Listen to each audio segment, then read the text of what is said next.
Coming up next on Arizona Horizon, we'll update the special legislative session on child safety, which started this afternoon.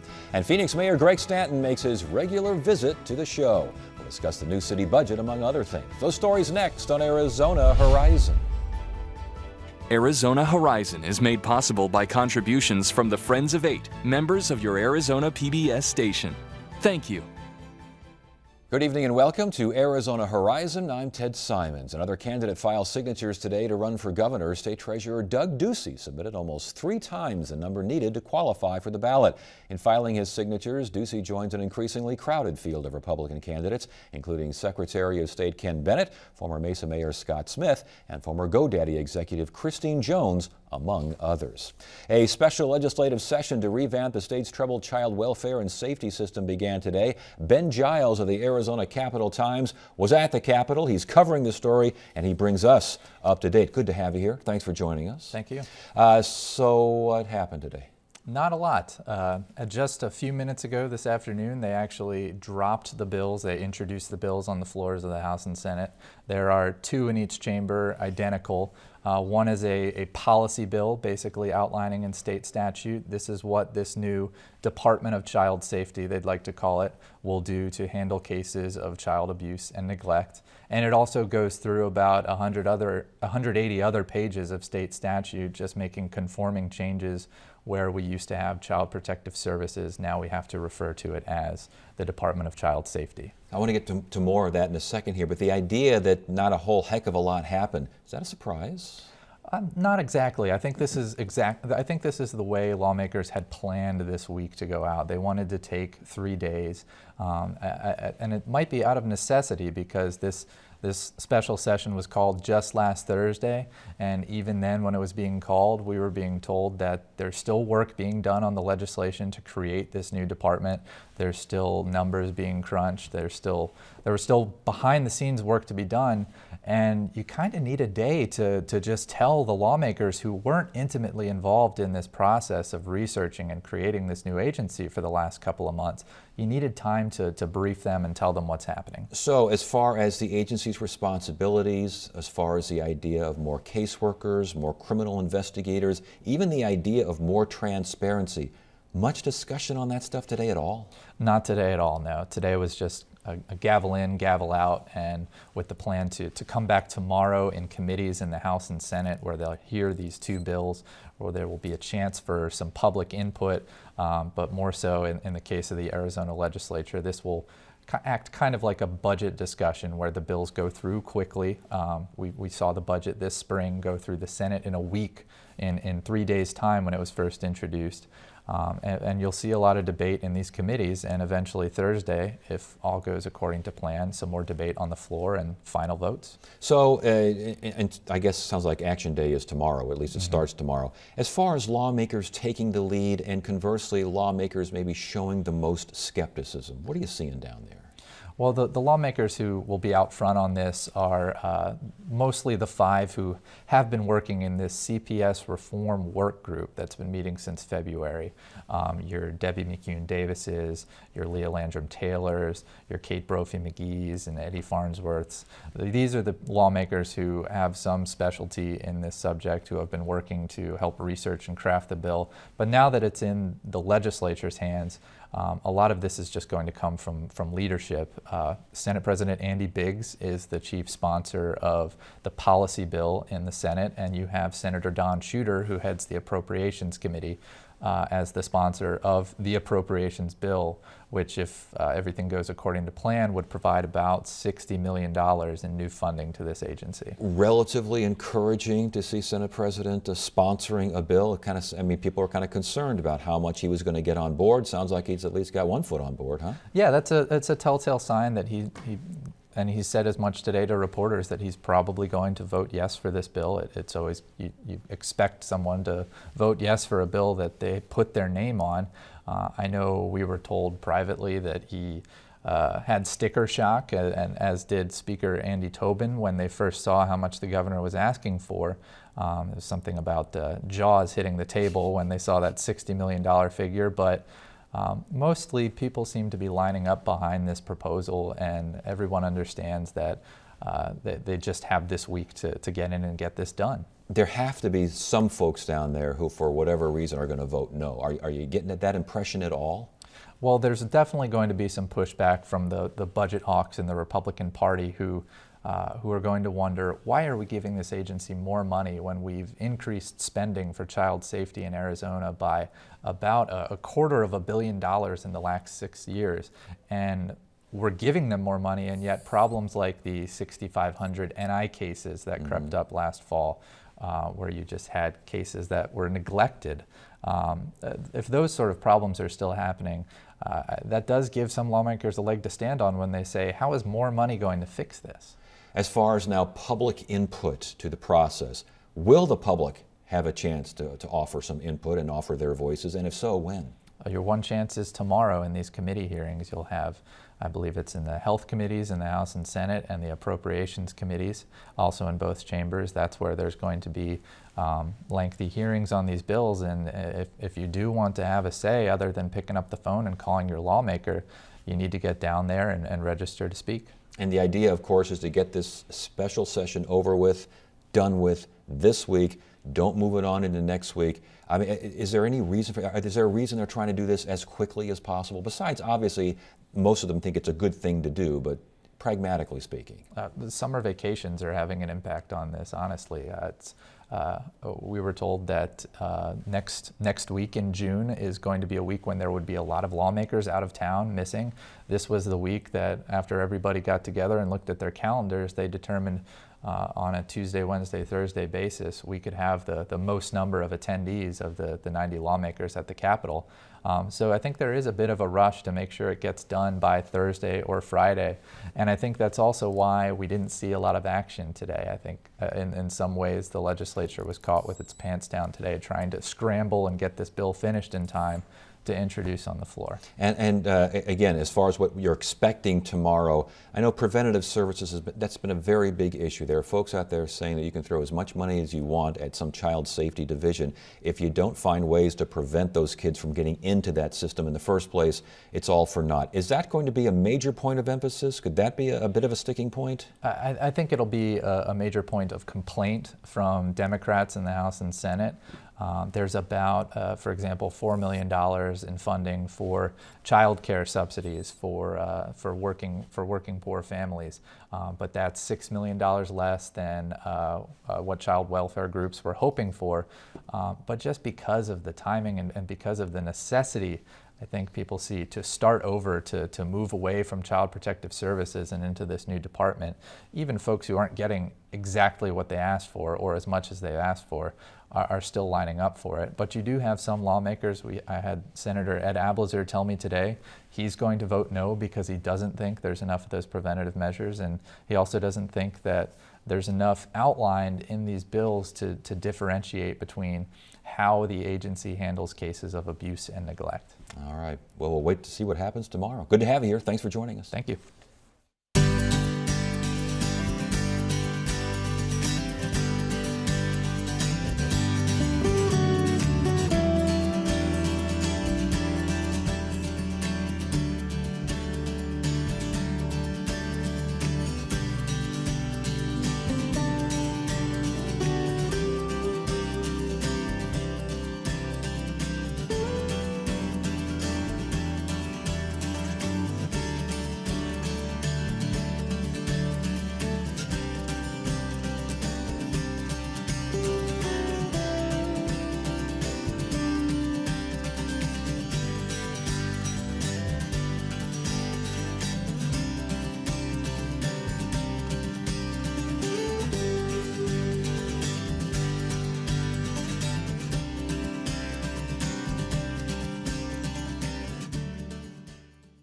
Phoenix Mayor Greg Stanton appears on Arizona Horizon each month to discuss major issues facing the city. Tonight, a look at the new city budget and the apparent end of pension spiking. Here now is Phoenix Mayor Greg Stanton. Good to see you again. Great to see you. Hope you had a great Memorial Day weekend. I had a wonderful weekend, and I hope you had a great time getting past that budget. Let's talk about the new budget, your thoughts, because, my goodness, knockdown, drag out. But at the end, it seemed like everyone kind of just went ahead and got it done. Well, at least there were 5 of us that hung together to get the job done. We really built a centrist coalition. We had to make some tough choices to get through this budget, but we did get through the budget. And because of the tough choices that we made, we're not going to have to cut senior centers. We're not going to cut youth centers or swimming pools.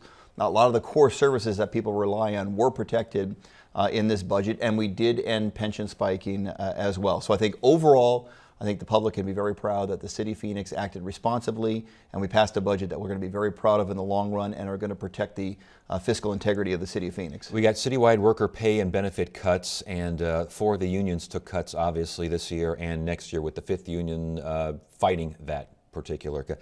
All of that was needed, had to be done? It had to be done. Look, the reality is that we are actually putting significantly more resources into employee costs this year than we did last year. The reality is that pension costs are up significantly, workers' compensation costs are up, healthcare costs are up. So overall, the amount that the city is putting into employee compensation is going up. But in order for us to balance the budget, we did have to ask our employees to sacrifice, and they did. And once again, our City of Phoenix employees, incredible people, incredible as a group, stepped up to the plate and did the right thing. Obviously, we had the one labor organization representing the police officers who did not agree, and the decision had to be imposed. I think the majority of us on the council stood up for the principle that we should not treat different groups differently, that the police officers shouldn't get a different deal than the firefighters, that we should all kind of hang together, and that was ultimately the principle that won the day. And I think as tough as it is, that was the right principle for us to follow moving forward. With that in mind, though, an imposed cut, first one, I think, in the city's history. Correct. Is there a plan B if there's a legal challenge that succeeds, if there is some sort of ballot measure that succeeds? Sure. I mean, we have to balance our budget every single year. And so if, in fact, they challenge us and they are successful, then obviously the city manager is going to have to propose budget cuts that we're going to have to implement in order to balance our budget. Look, every single year we balance our budget. Every single year we make the appropriate pension payments. The City of Phoenix, despite all of the debate and discussion and headlines, the truth is that of the biggest cities in the country, we still have the highest credit rating. Our credit rating was just affirmed as among the very best with a very stable outlook. And both of the credit agencies, Moody's and S&P, were very complimentary of the fiscal management of the City of Phoenix. Look, we're a big city. We get a lot of headlines. There's always going to be controversy with some of the decisions that we make. But people watching at home can be confident that this group of council members, this centrist coalition, made the right choices for the fiscal health of the City of Phoenix. I want to get to those bond ratings and such here in a second. But again, we do have a tax now on water meter size, and we do have some fee increases. The fee increases, I think, are relatively obvious: senior centers, athletic ball fields, and these sorts of things. What's this business with a water meter size? Well, first off, we have not voted on those revenue increases. However, we did, as part of the budget, set aside a certain amount, about $11 million, for a $1 billion budget. Not a significant amount, but still, we did make a decision that if we're going to ask our employees to sacrifice, and we did, that we ought to be willing to get some political skin in the game, if you will, with those that are willing to support the budget. So we set aside a dollar amount, about $11 million, of what we're going to have to do to fill that budget hole. We're looking at an amount on the water. We've had a $2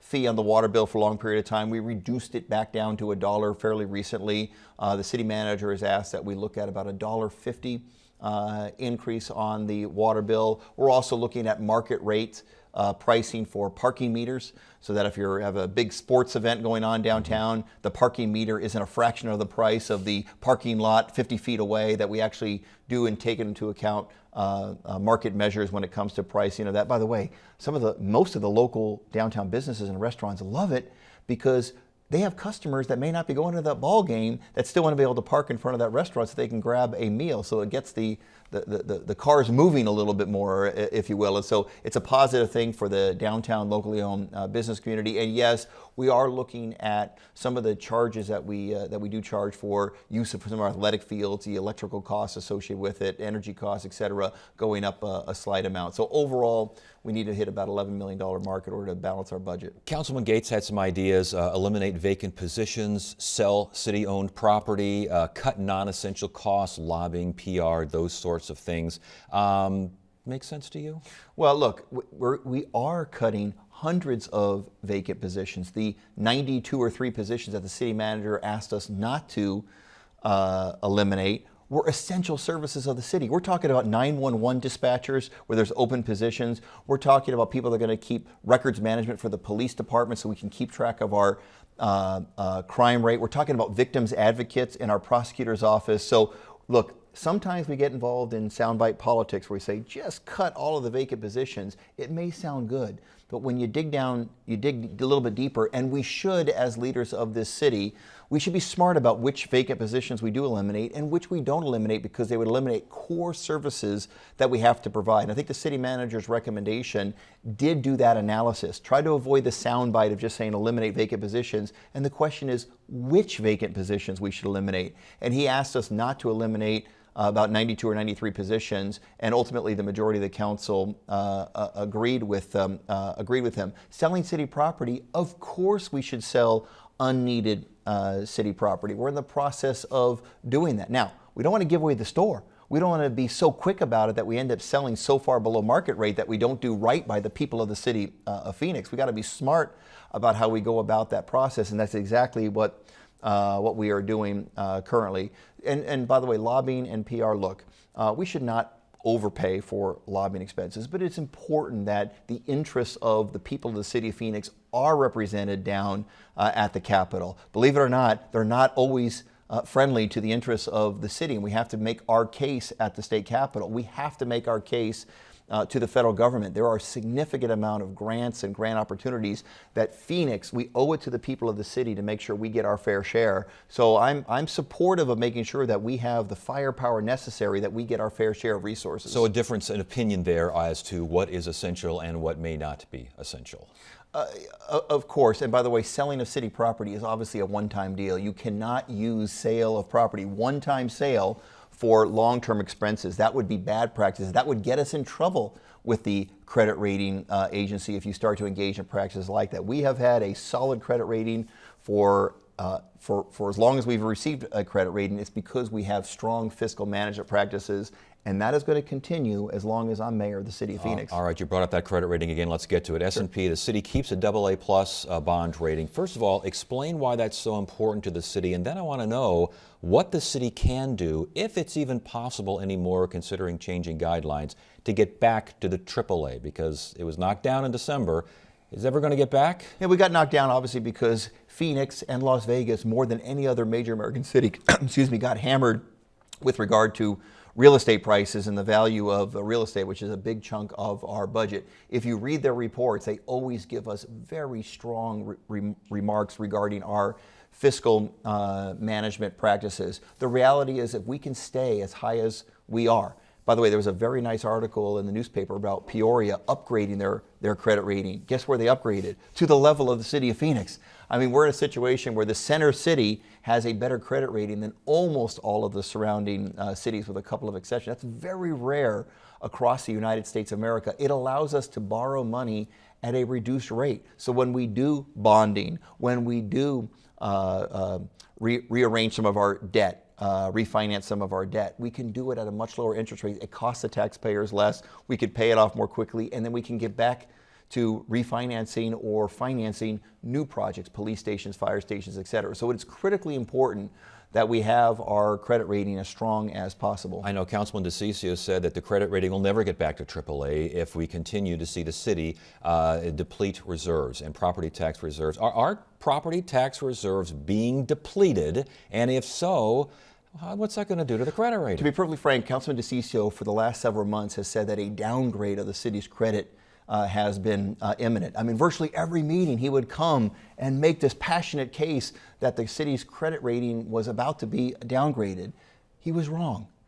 Literally at the exact same moment he was making this gloom and doom argument is when we were being reaffirmed at the second highest rate possible, with a very strong report from both Moody's and S&P complementing the fiscal management of the city of Phoenix. The city of Phoenix is going to manage our resources well. We've done so with sales tax, we've done so with bonding, and we've done so with the property tax.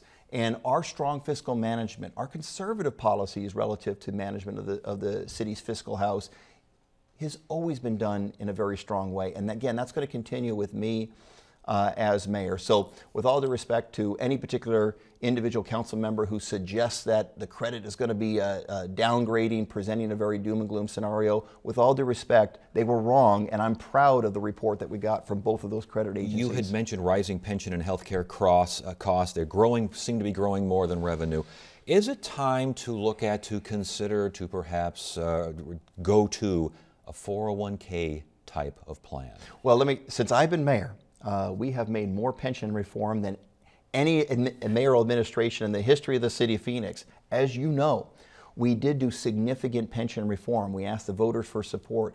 80% of the voters of the city of Phoenix said that our approach was the right way, which means that new employees of the city have to pay over 3 times the amount of existing employees. That's not an easy thing to ask, but it is the right thing to do.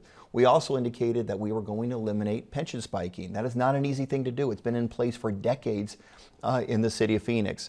And as was reported just today in the Arizona Republic, we were successful in ending pension spiking in the city of Phoenix. We have to be careful that as we look at any additional pension reform, we don't do so in a way that's going to add significant costs to the city of Phoenix. We have to, by state constitution, we cannot take away pension benefits that have already been accrued by existing employees. So we owe it to those individuals who are already in the system. As we look at an additional system like a 401k, which the city would obviously have to contribute to, if we're not smart about it, we could end up with a system where we have to pay hundreds of millions of dollars in addition to the ongoing pension costs. So we should always look at our pension system, but we should be smart about how we go about it. Let's not go for this soundbite that ultimately would cost the city hundreds of millions of dollars, cost the people of the city of Phoenix hundreds of millions of dollars in additional costs. And so we have to make sure that we're providing accurate information as we go through this process. Yeah, you mentioned the Arizona Republic, paper of record, major paper here in the state. Editorial not too long ago blasted the council for being far too divided, blasted you and Councilman DeCiccio together for not providing leadership but spending most of your time sniping at each other.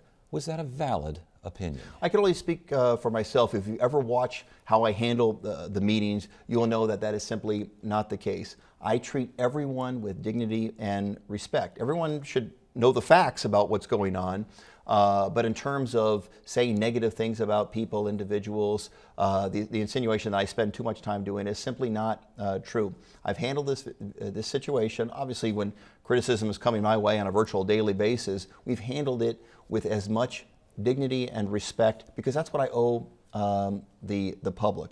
The reality is this: we had some very difficult decisions to make through this budget process. As you know, people have different viewpoints. I have some strong-willed, intelligent individuals on my council. I respect every single one of them. And even if they disagree with me, I respect them. But what I had to do was put together a centrist coalition to get the 5 votes necessary to pass a very responsible budget. And that's exactly what I did. We put together a centrist coalition. We got the votes necessary. My goal is not to please every single person on the council. My responsibility as mayor is to do right by the people of the city of Phoenix and put together a coalition that allows me to do that. And we were successful in doing both of those through this recent budget cycle. With that in mind, last question. Are we going to see a repeat of all this next go around? I mean, what is being done to figure out why those revenue projections were so wrong, which led to $38 million the wrong way? Well, as you know, since that occurred last year, myself and Councilman Gates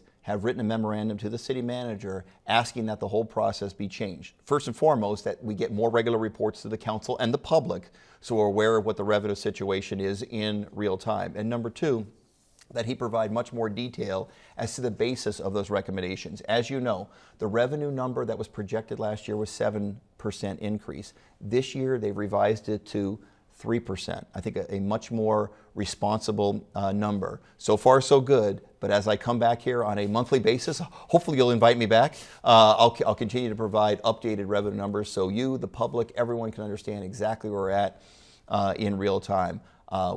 We hired this city manager, Ed Zerker. I think he's doing a good job as our city manager. By the way, he was unanimously supported by the council as the right individual to be the administrative leader of of the city. And I respect that he has taken my advice and Councilman Gase's advice and revised the budget estimating process. I think you're going to see better results in the future. Very good. Of course, your invitation stands. We'll see you next month. Good to have you here. Thank you so much. We want to hear from you. Submit your questions, comments, and concerns via email at arizonahorizon@asu.edu. Tomorrow on Arizona Horizon, hear about a report suggesting ways to improve collaboration between government and other organizations in offering basic services. And we'll learn about a new effort to increase pet adoptions. That's tomorrow, 5:30 and 10 on Arizona Horizon. That is it for now. I'm Ted Simons. Thanks so much for joining us.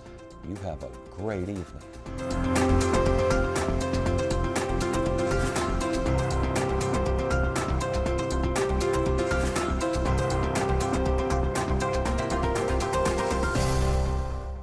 Arizona Horizon is made possible by contributions from the Friends of 8, members of your Arizona PBS station. Thank you.